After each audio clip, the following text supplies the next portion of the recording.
All right, guys, about that time. Sorry I'm a little bit late tonight here on, what's this? Chris Brooks' Gridiron Game Day Show, post game edition.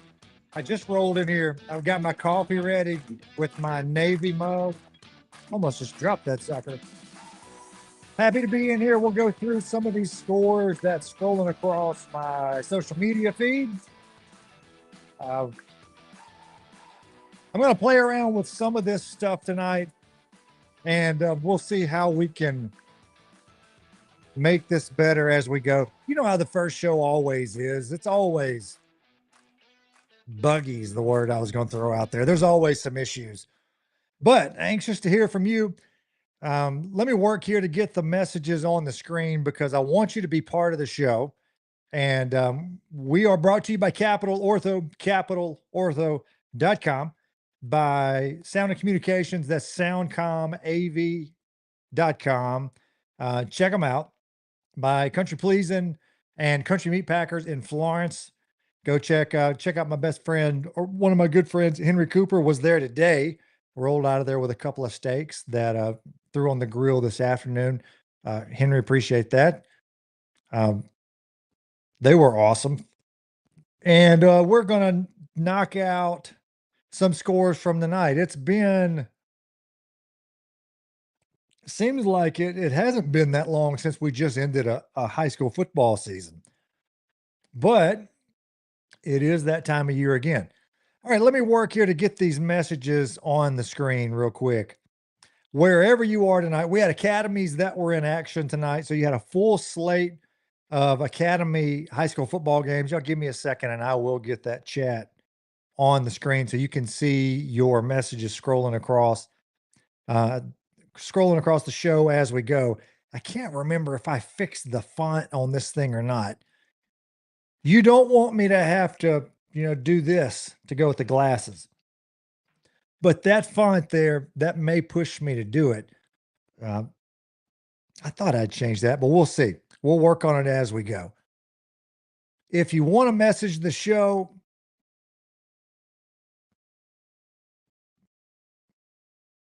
no, that's not what I want. That's just the generic stuff that's scrolling through. I have some work to do on that. Not sure what that is, but that's all right. If you want to text the show, we'll see if it'll pop up there or not. Don't know if it will. There we go. Look, I'm figuring out the buttons as I go here. Okay, we're already, what are we, 3 minutes into this thing, and I haven't even gotten into any of these scores. But just give me a second so I can get to them, if you don't mind. Thanks for all of the traffic that we've had on the website and with our digital magazine. That's been great this year. We had magazines, but especially here in the metro area tonight, we had those magazines going out all over the metro area. And if you were one of those schools that was putting those magazines out for us, really appreciate you guys doing that for us.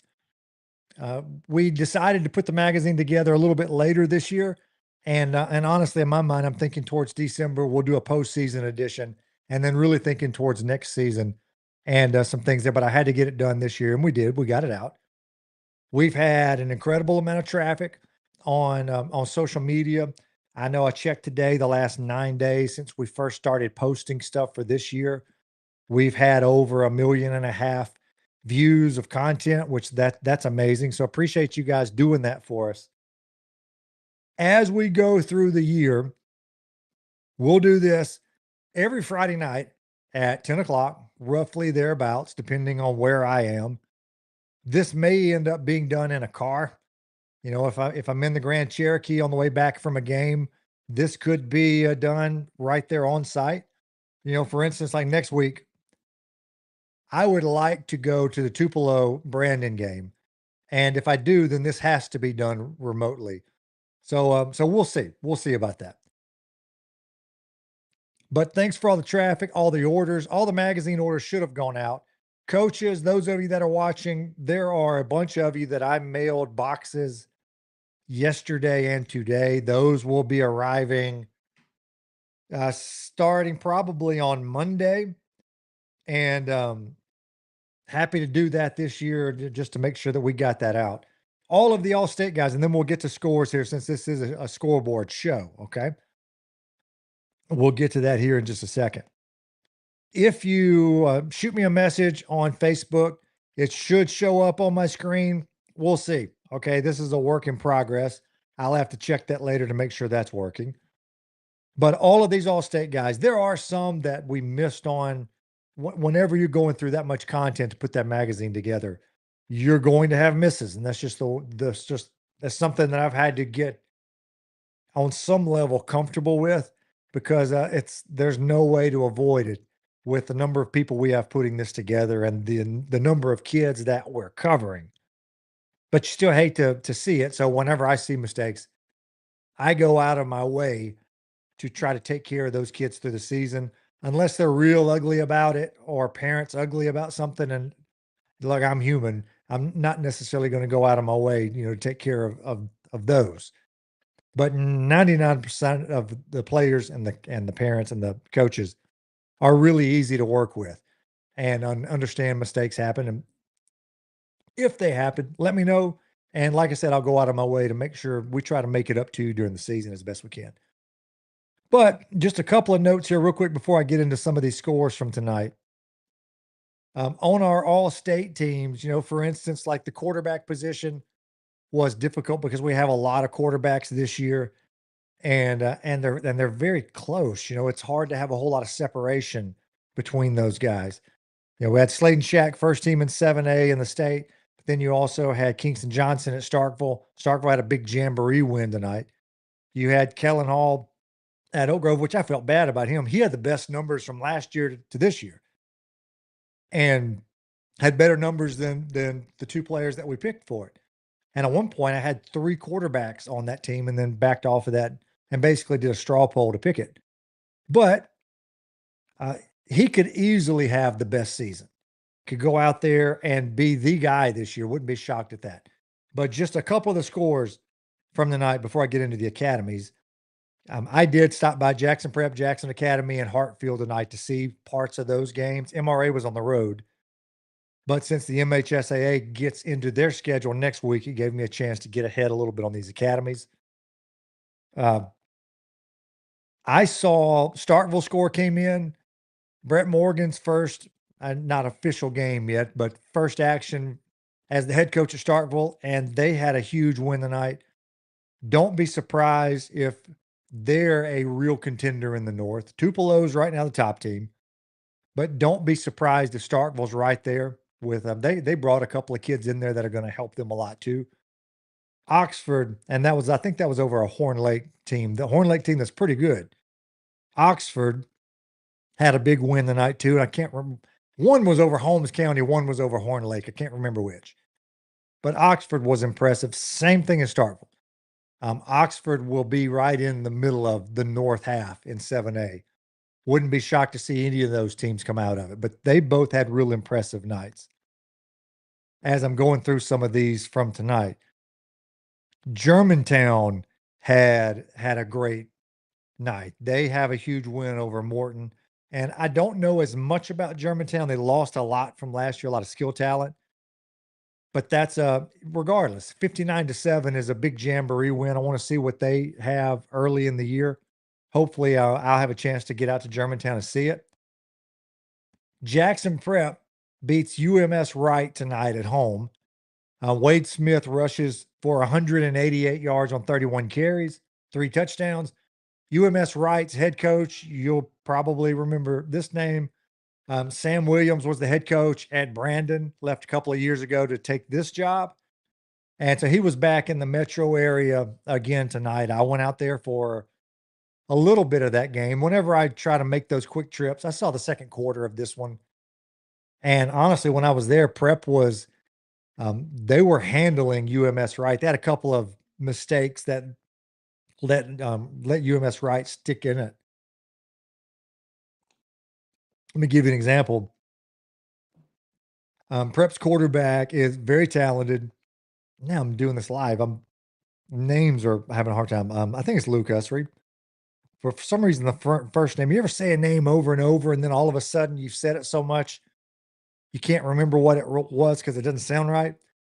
Really talented kid, Division I quarterback. Trying to make a play into the first half. He had a great game, but um, rather than run out the clock, just put the ball on the ground and then almost a scoop and score down inside the 5. But then they did score with 1 second on the clock and made it 28-14. So kind of gave them a little life. But that's the mistake early in the year that you learn from. But that's a big win for Jackson Prep, 42-35. Jackson Prep is much better at this point in the year than they were at this point last year. Remember last year they had excuse me, we got the little nose issue going on. But I was courteous enough to cut down the sound for y'all. Y'all didn't have to hear that. Remember last year they lost all of their starters the previous year, literally to a man, almost every starter. And that's not the case this year. They have guys coming back. So they have talent coming back at Jackson Prep. That's a much better team. From what I saw tonight, watching Jackson Prep, let me find a Hartfield score for you. When I was there, Hartfield was playing Washington, and they were actually behind, but I'm going to assume they came back to win pretty big. Washington had a big run, 98 yards, 99 yards in the first quarter to take a lead 7-0. But I actually thought Hartfield looked good on both sides of the football, just physically. You're just trying to gauge these teams a little bit. And yeah, Hartfield wins 41-13 to get their season started. Their quarterback, Ethan Elliott, legitimate 4.39 kid, can absolutely fly. And those are laser times, and he did it multiple times in the summer. So like he is a legit burner at quarterback and is going to be a problem for teams. I thought they looked good. I thought Jackson Prep looked significantly better. I thought Jackson Academy looked good. That game started a little late. They played Oak Forest tonight. And Oak Forest, of all things, supposedly, or not supposedly, this happened, but was told that a tree fell and it took them a little while to remove it so they could get the bus to Jackson to play that game. They kicked off about 45 minutes late, but it allowed me to get out there to see some of it. Jackson Academy, huge on the offensive line with Caden Moss, Ohio State commitment at left tackle, but they have an enormous offensive line. They can run the ball. They threw it okay tonight. I think JA is the team to beat in that league, and I didn't see MRA. I saw they lost tonight on the road up in the Memphis area. But I think those 4 teams, there's going to be real competition this year. Where JA I thought was better last year. MRA was right with them, but you had a 2-horse race for the most part. Hartfield was just banged up all year, could never get healthy enough to really get in there. But I think you'll see, and even though Hartfield last year, I could be losing this. They got to the championship game. JA knocked off MRA in the semifinals. But I think you'll see all 4 of those teams really compete this year, and I think it'll be close. But watching JA in person and seeing the offensive line, some of the talent they have, that was impressive. And I'm just going to go through this real quick. Some of the other scores, and I'm doing this, like I said, on the fly. This wasn't something that I had planned to do a big show. And some of the bells and whistles that we'll have next Friday night. We'll also do this show next Friday afternoon. And look, you guys, if you're watching, you can shoot me a message also to let me know what works best. We're going to throw up some content through video all year, but I would like to do this live. It's not like doing radio. One thing I've discovered, this is very different than radio live. However, I do like to do that. Right now, the plan is to do that at 10 o'clock. If there's a better time, if you think this will be better at night, then, I'm certainly game to do that. We might push it back and just do this at night. Not necessarily a long thing, but if I have people that want to be part of the show and there's reason to do it, then yeah, we'll do a quick live show and let people, interact, be part of it, go through scores or whatever on weekdays, just go through whatever. Could be 10 minutes, 15 minutes, 20 minutes, 30 minutes to an hour, who knows. But if there's a time that works best, right now I'm thinking I'm going to do that 10 o'clock every day just to fire it up.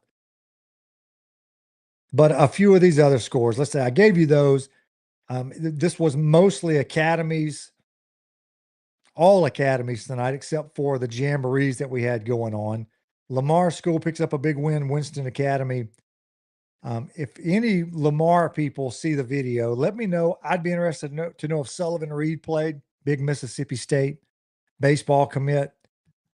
I know the plan was for him to come back. He was going to sit out this season, and exchange a few messages with him early this week. You know, it's hard. It's one thing to make those decisions, but then when you watch the games, it's difficult when you're one of these people where football's just kind of is in your blood, you know, for lack of a better way of saying it. And nothing but respect for kids like that want to finish something that they've started. And I don't think he could play tonight because, for one, there's an acclimation period. He still has a lot of baseball stuff going on.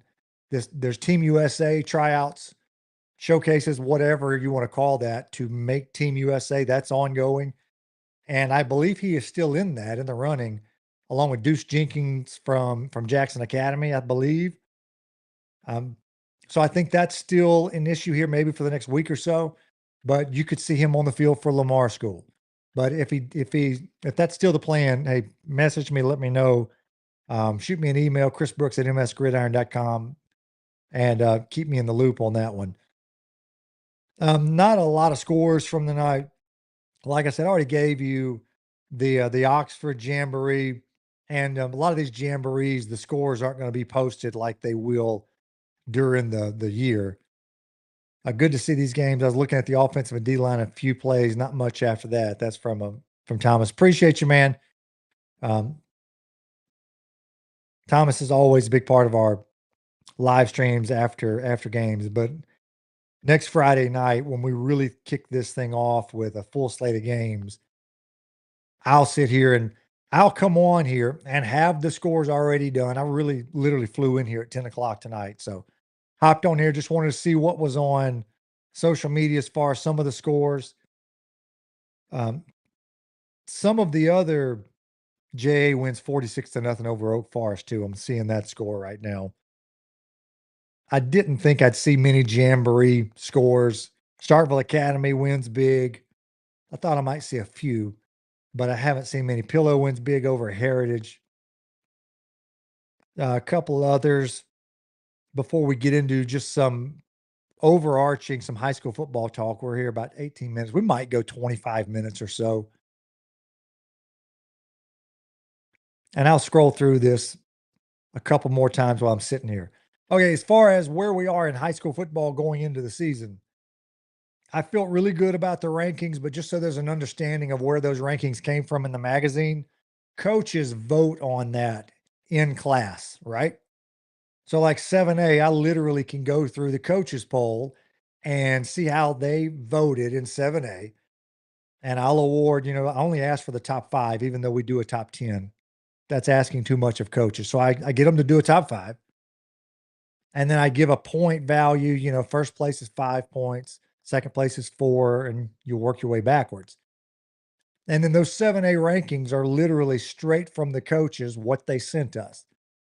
Then my role when we do a top 25, I'm going to take those 7A, 6A, 5A, whatever polls, and then I'm going to try to mesh those teams and combine them for a top 25. So for instance, I'm going to have those 7A schools. Let's say the first 3 are the first 3 teams in the state in the top 25. Well, I'm looking at the top 6A team, the top 5A team, and deciding, when they're going to jump in there. But I don't jump teams within the class in the top 25. If Brandon's 7 in 7A by the coaches, and let's say Madison Central 6, they're not going to jump Madison Central in my top 25. So I try to stay within that framework to get that as close as I can get it to just reflect what coaches send us, just so you guys understand how we do it. I do think that the bigger schools, there's a big advantage over smaller schools. And you're going to see that played out in our rankings all year. Look, I've watched this for 15, 16 years. It's not always the case. Sometimes I'm wrong. I remember a year where Noxubee County was so good, I think as a 4A or a 3A at the time. I think it was 4 when we had 6 classes. And that particular year, I think Jeffrey Simmons was a younger player on that team. They were arguably the best team in the state. That's a special team that can do that. That doesn't happen all the time. So I know that's the case. So it's going to be reflected in our rankings. This year, like Raleigh wasn't ranked in the top 25, even though they're a great 3A team and number 1 in 3A. But when you're trying to compare these, I try to look at it from a standpoint of who I think is going to win on a Friday night, and how they would do against those schedules. Those big schools, those schedules are just brutal, man. I mean, they're brutal. It's very different between that and the small school schedule, and even the academy schedules for the most part. It's just every week it's just a grind. So you're going to see a lot of bigger schools in those rankings, but I'm going to try and stay within the framework. Then when we do all state teams, I get coaches to send me players that they believe could be all state players. And I try to go through that list as best I can and factor in what I've seen, what I've heard. But then we put those all state teams together. We pick those. So just to give you an idea how those rankings are formulated, how those all state teams are formulated. Now, if you're still hanging with me, we're here about 21 minutes. Players, okay? During the season, I don't mind helping y'all as far as promoting what you're doing, pushing out videos. Just DM me either on X or Facebook or some platform. Honestly, it's why I do this. There has to be something to back it up, though. If I pull up a video, it has to be something that would warrant, being pushed out there. I try to be honest with coaches, but we do have tons of players that slip through the cracks here. Happens all the time. And one thing I've noticed in recruiting, I get asked this a lot. What players can do. Thanks, DP. Terry, 14-13 over Northwest ranking. That's an interesting score. I'm going to get back to that in a minute. But one thing you can do, coaches, they're pretty good about finding you. It's a different landscape right now with the way NIL is working. More of you are going to have to go the JUCO route. But listen, this is from experience. I have 3 kids playing baseball. All 3 went the JUCO route. One's now at Jacksonville State pitching. One's playing at Mississippi Christian, used to be Mississippi College as a D2 guy. And then my youngest is at Colin. Sometimes the best thing you guys can do, rather than going to a D1 with all of these transfers coming in, they're older. And you can develop, it is hard to get better when you're not out there. I see it happen all the time for kids. The best thing that could have happened to them was going to a JUCO, getting on the field for 2 years, and rather than going straight to D1 and maybe you're not ready and you're at real risk of being cut and shipped back, happens all the time. See it happening way more than it should. Division I it is a cutthroat business right now. Doesn't mean that those aren't good people. I mean, there are bad people in it. I know some. There are a lot of good people in it, but it is business. Sometimes the best thing to do is to go junior college, get bigger, stronger, faster. And rather than having to be one of these bounce backs, then try and find another D1 later. Sometimes the best thing is to go right out of high school. And there's going to be more of you doing that now. The JUCO league is as good as I think I've ever seen it. So some of you will have to go that route. Just embrace it, get bigger, stronger, faster. I would advise kids, man, I'd be hesitant to go somewhere when you don't think you're going to get on the field.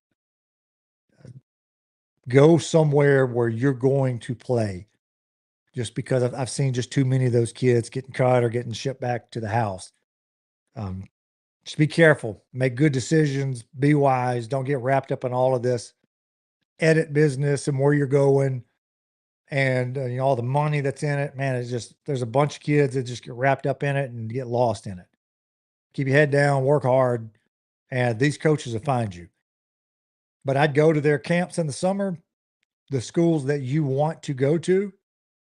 I usually tell kids pick 3 or 4 or 5 D1s, D2s, JUCOs, whatever, the whole range, and try to cover your bases there. That's the best thing you can do. And after that, just making sure that you're putting good huddle out. But look, this happens a lot. When coaches are doing those evaluations, some are worse about this than others. There's so much group think in it. If a kid hasn't been offered, a lot of them kind of fall in line with that. There must be something wrong with him, or hey, so and so doesn't like him. Then it makes them more cautious. And on the flip side of that is when a kid gets one huge offer, it's not unusual for just everybody and their mom to come out of the woodwork, and they start offering that kid.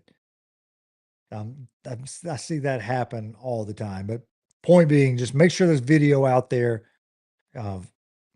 Most all these schools have that right now. Just make sure you're pushing that out there. You're putting something on tape that is going to be good, and you hopefully you guys get a lot of opportunities. But I'm glad to help in that one I can. From Thomas Brandon, Warren Central, I think was 14-7. Brandon has a chance to be really good. I know Warren Central's good. That's a 6A Warren Central school, defending state champs. Nash Morgan is their quarterback. And, I felt bad about this. Nash wasn't on first, second, third team all Gridiron. But he's going to Mississippi State as an athlete. I 1,000% could see that kid doing what Bray Hubbard did. I'm talking about kids that slip through the cracks. Happens all the time. Bray was a quarterback at Ocean Springs, Mr. Football, I believe. I believe he was voted Mr. Football there. Goes to camp at Alabama. Nick Saban sees him on the field and like, hey, that's a DB. You're an NFL DB. And he's going to be an NFL safety. But like with somebody like Bray, I could absolutely see Nash doing something like that. So I was glad that we could come back on the 6A Offensive Player of the Year. Even though it's not going to be a quarterback in college, he was absolutely deserving of that. Had over 3,000 yards, tons of touchdowns. They have a real chance to do that again in 6A. Brandon, the issue with them, and Sinclair, I'm going to get to that here in just a minute. The thing with Brandon is just their bigs. They brought in Josh Parker from Prep. Look, Prep was good tonight without Josh Parker, who is a Division I, likely SEC wide receiver. He is legit. And Cameron Roberts, who is, I'm telling you, they're both juniors. That is I was told by coach, a lockdown kid. And I've seen him personally, so I know that, but it's nice to get your evaluation reinforced by somebody else. That's big for Brandon. Kingston Johnson, I believe it's Kingston Johnson. Like I said, those names are all going together now. And I'm doing this just off the cuff. That's a running back from JA that went in there to Brandon. It's going to be an excellent compliment to Tyson Robinson. They have skill guys. If they are good enough in the middle of their defense, in the trenches, and on the offensive line, they have a chance to do something. Oak Grove's going to be really good. Petal has a ton of talent. I just want to see what the depth looks like there. Do they have 11 guys like that out there? I think the coach teams are going to be good again. Gulfport has a ton of bigs that are rolling through that program right now. They have a couple of, I believe, sophomores that are going to be SEC defensive linemen. Some that people really don't even know about yet. Nash looked good tonight. Thomas, yeah, man, that kid plays quarterback, like a safety. Like he attacks people. Brandon Trench work, I didn't. Yeah, I got you. That's the only question mark is how good they're going to be up front on both sides. JUCO is what it is, can get developed early. Keep an eye on 54, Choctaw County football, number 50, Shoemaker, second cousin. I will do that. Ben Jarvis, I've seen that kid play since he was in the 9th grade. Ole Miss is fortunate to get a couple of those guys this year. He is a stud. Mitchell Turner from Louisville, that kid's a stud. I think in this NIL era, it's easier to evaluate bigs. I can't tell you how many times, like, I was convinced a skill guy was going to be a great SEC player, and God bless them, for whatever reason, it just didn't translate. Often it's they can't put on weight and keep the speed or add to it. Some kids, it's like they get in that kind of program, they find 15 pounds, but while they're finding it, like they drop another 10th. Not everybody can do that. But with bigs, they just, if you see a big kid that can move and is physical, it's not foolproof, but I think that's easier to evaluate than the skill guys. And if you're throwing around the huge money for these high school kids, if it were me, Pete Golding, I think you have a solid plan there, man. I would go that way first. And then when you have to do the transfer portal, when you find a skill guy that's done it at that level already, then I think it's a little easier to spend that money. But no, I'm not shocked at Choctaw County has another one of those bigs coming through there. Let me think if there's anything else I had touched on that I wanted to get to. We knocked out a lot of the academies tonight. Next week will be a big show for this in terms of, some bells and whistles that I didn't introduce tonight that I will introduce next week. Little 7A, 6A, Brookhaven, and 5A, and West Point are going to go at it. Brookhaven is really good, man. They have a chance. Raleigh in 3A. What am I missing in 4A? Of course, Louisville. Columbia is starting over somewhat, but they're legit. They have a chance. Chip Bilderback's done a great job there. So you can't count them out. And then in 2A, Heidelberg, and then 1A, you never know. It's who's going to stay healthy. Calhoun City is really good. But look, if I miss a player, if I make a mistake on a graphic, anything like that, if you're nice about it, which I appreciate you guys that do that, just a lot of kids that we're going through. If you take that approach, misspell name or something, I'll make it up to you somehow, as opposed to going the other way, and that's not going to work. All right, guys, that's going to be it for tonight. For Capital Ortho, always appreciate them. They make the magazine that we do possible every year. So thanks for clicking on all that stuff. Encourage people to share it as best you can. For Soundcom, Sound and Communications, Country Pleasing, Country Meat Packers down in Florence, the Rogue in Jackson, big part of what we do. All those businesses, appreciate them, appreciate you guys. Looking forward to the next week when we'll do this show every day. And if you have a question or anything you want to see covered or video on, just shoot me a DM or an email. Happy to do it. All right, you guys have a great night. We'll talk to you later.